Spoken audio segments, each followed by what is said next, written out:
Te prometo, miradas que hieren, una humillación que parecía imposible de revertir, un secreto tan prohibido que nunca debió salir, y el momento exacto en que todo cambió para siempre. Lucía llevaba 17 años limpiando el mismo edificio público.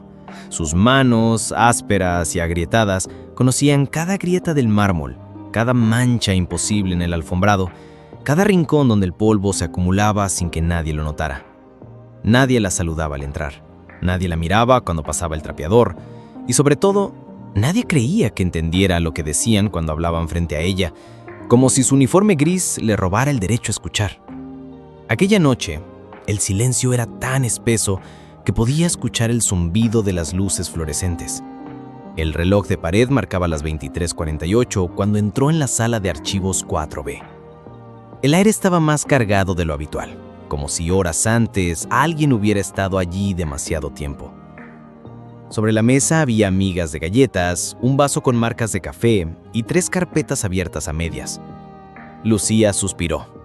Nadie respetaba el horario, y ella siempre terminaba recogiendo lo que otros dejaban. Pero algo le llamó la atención. Un mueble archivador, pesado, estaba desplazado unos centímetros de la pared. Ella sabía exactamente dónde quedaba cada mueble, y aquel nunca se movía, porque era demasiado pesado para que un solo hombre lo empujara sin ayuda. Dejó el trapeador a un lado y se acercó.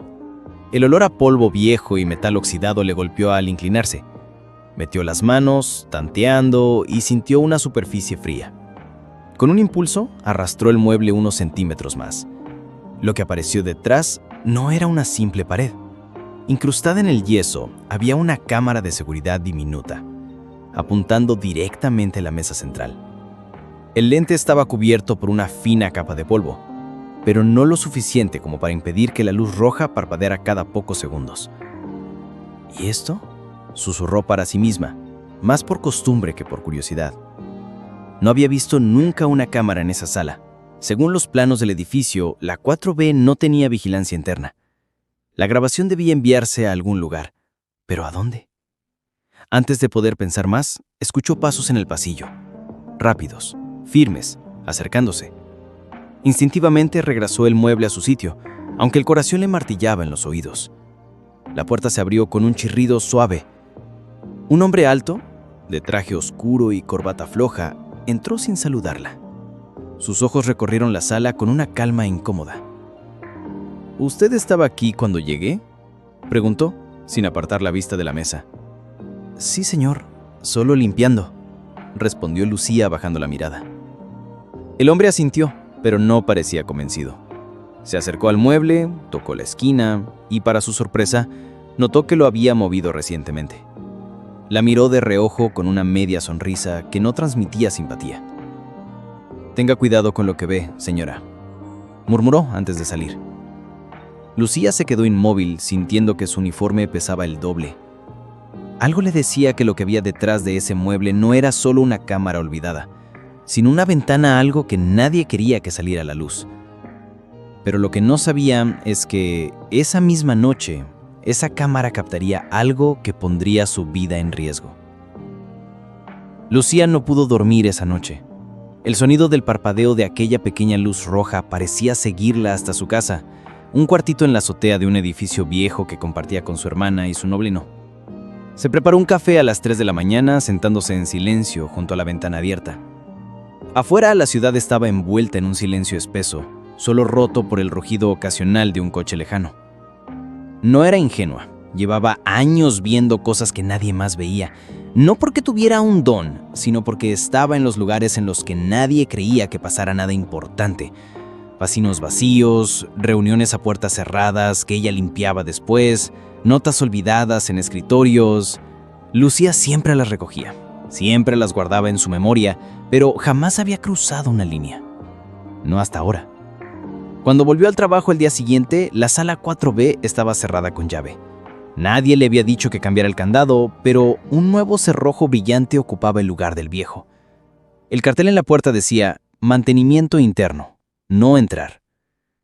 ¿Quién cerró la 4B?, preguntó a Manuel, el vigilante del turno nocturno, mientras él revisaba un listado en su escritorio.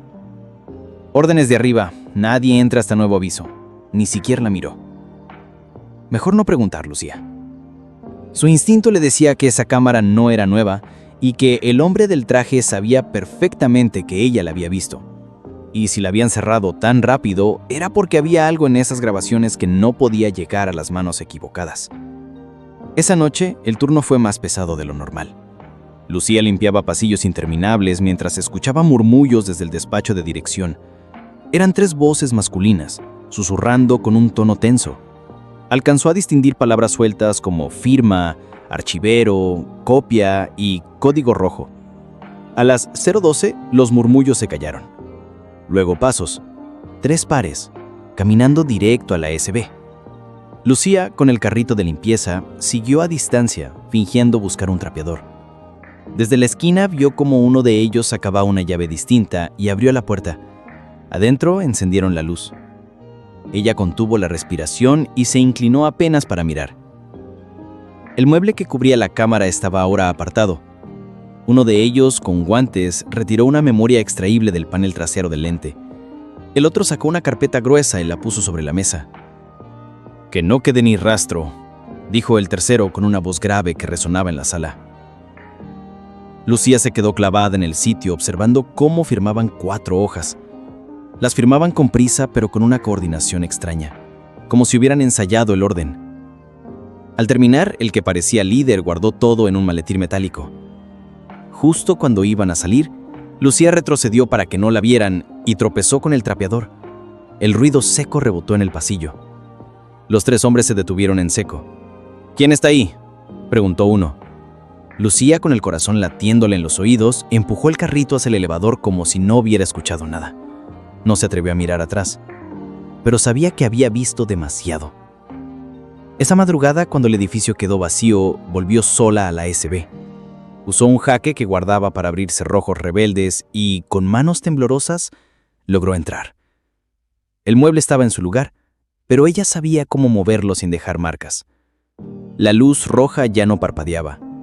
En su lugar, había un hueco vacío. Sin embargo, en una esquina del panel, una ranura pequeña permanecía abierta, y dentro, olvidada, una tarjeta de memoria del tamaño de una uña. La sostuvo entre los dedos, sintiendo que ese pedazo de plástico podía ser la diferencia entre el silencio y algo que la gente nunca olvidaría. Lucía sostuvo esa diminuta tarjeta de memoria como si fuera un trozo de vidrio frágil. Sabía que cualquier movimiento en falso podía romperla, o peor, delatarla. La guardó en el bolsillo interno de su suéter y salió de la sala sin encender las luces, con pasos lentos y calculados para que las cámaras del pasillo la captaran como si estuviera en su ruta habitual. El resto del turno se volvió una bruma. Apenas recordaba cómo había limpiado los baños o pasado el trapo por las mesas. Su mente estaba en esa tarjeta, en lo que podría contener. El peso de esa información le quemaba el pecho, pero también encendía algo que hacía años no sentía, una mezcla peligrosa de miedo y determinación. Cuando salió del edificio, ya amanecía. El frío le mordía las manos, pero la tarjeta en el bolsillo le parecía más caliente que su propia piel. No podía revisarla en su casa. Vivía demasiado cerca del trabajo, y si esos hombres llegaban a sospechar, su hermana y su sobrino estarían en riesgo. Decidió tomar un desvío. Bajó del autobús en un barrio donde apenas la conocían y entró a un cibercafé de paredes pintadas con colores chillones y olor a café recalentado. El encargado, un joven distraído con audífonos, apenas levantó la vista cuando ella pidió una computadora en la esquina. Lucía se sentó, conectó la tarjeta a un adaptador y esperó a que aparecieran los archivos. Solo había uno, un video. Lo abrió. La grabación era granulada, pero clara. La cámara apuntaba a la mesa central de la sala 4B. Se veía 2 hombres y una mujer firmando documentos con calma, como si estuvieran en una reunión común. El audio, aunque bajo, permitía captar frases sueltas. «Esto no puede salir de aquí. Ya está sellado. La otra copia se destruyó». Lucía adelantó la reproducción, y ahí lo vio. Un cuarto hombre entraba con un sobre manila grande. Lo abrió y volcó sobre la mesa varias fotos y hojas impresas. En las imágenes, rostros conocidos, un político local, un empresario y un director de hospital. En las hojas, columnas de nombres, cifras y fechas. Y lo más perturbador, una lista de personas fallecidas con un encabezado que decía: casos cerrados por protocolo. De pronto, uno de los hombres señaló la cámara directamente, como si supiera que estaba ahí. El video se cortó en ese instante. Pantalla negra. Lucía retrocedió en la silla. Su respiración era rápida, sus manos sudaban. Aquello no era solo un secreto incómodo. Era evidencia de algo mucho más grande. Algo que podía costarle la vida. Cerró el archivo y retiró la tarjeta. La guardó en un sobre de papel que metió dentro de su bolsa de limpieza, en un doble fondo que solo ella conocía.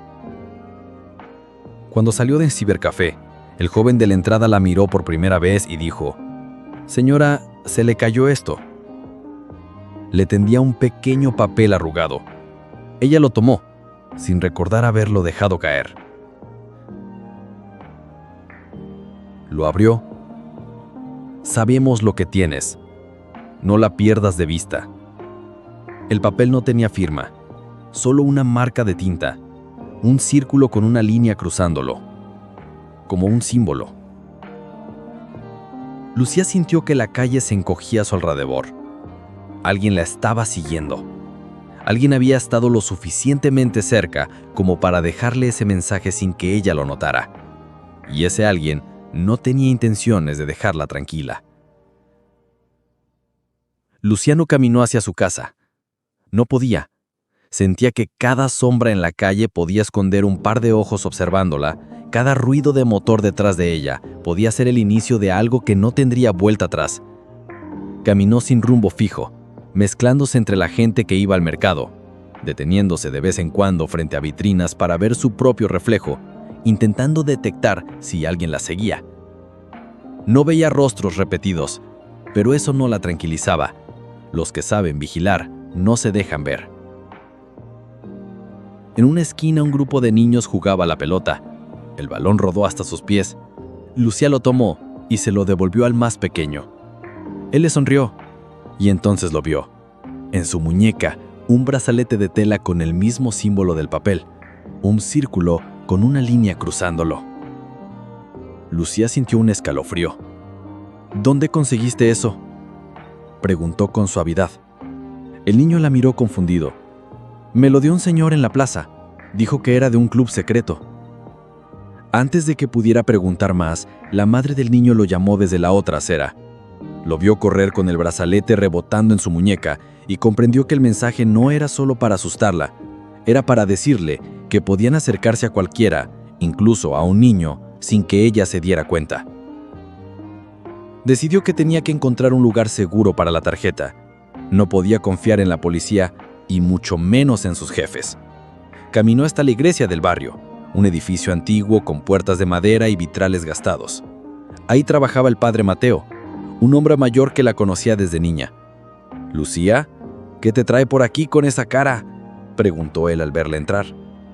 Ella miró a su alrededor, asegurándose de que no hubiera nadie más, y bajó la voz.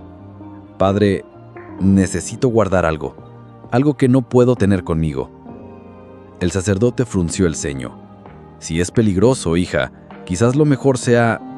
«Es más peligroso», lo interrumpió. «Si me lo quitan, lo van a destruir, y con eso van a seguir lastimando a mucha gente».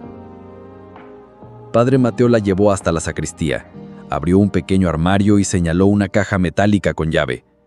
«Esto solo se abre con 2 llaves, una la tengo yo y la otra tú». Lucía guardó la tarjeta dentro y tomó la llave con mano temblorosa. «Si algo me pasa, padre, abra la caja y entréguesela a alguien de confianza, alguien que no esté ligado al hospital ni al gobierno». «¿De qué se trata, Lucía?», preguntó él con una mezcla de preocupación y miedo. «De algo que, si se supiera, cambiaría demasiadas cosas». Esa noche cuando volvió a casa, notó algo raro en la cerradura, un ligero rasguño, como si alguien hubiera intentado forzarla. Entró con cautela, encendiendo solo una lámpara pequeña. No faltaba nada, pero sobre la mesa había una hoja de papel.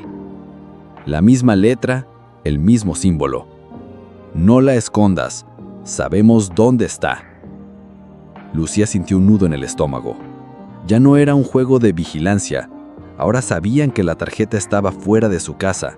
Y si sabían eso, también sabían a quién se la había dado. El padre Mateo estaba en peligro. Lucía no durmió esa noche.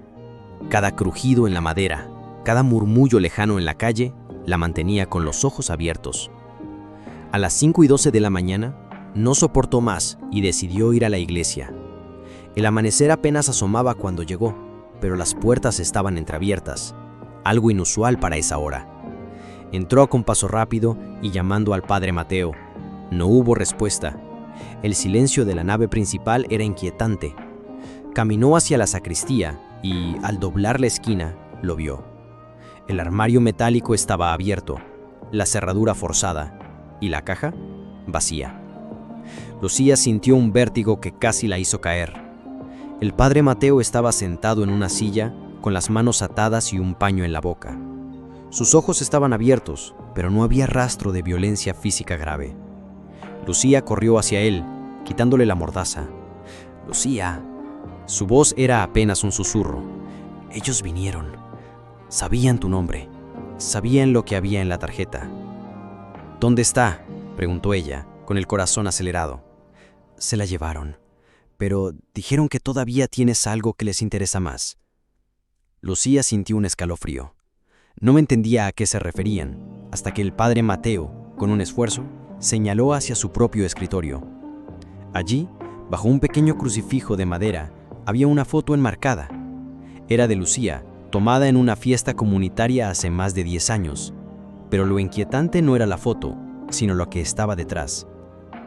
Levantó el marco y encontró un papel doblado. Al abrirlo, vio una lista de nombres. Eran las mismas personas que aparecían en las hojas del video zip, pero con direcciones y fechas recientes. Algunos tenían una marca roja junto a su nombre, otros una cruz. «¿Esto de dónde salió?», preguntó Lucía, aturdida. «Llegó hace 3 días, sin remitente.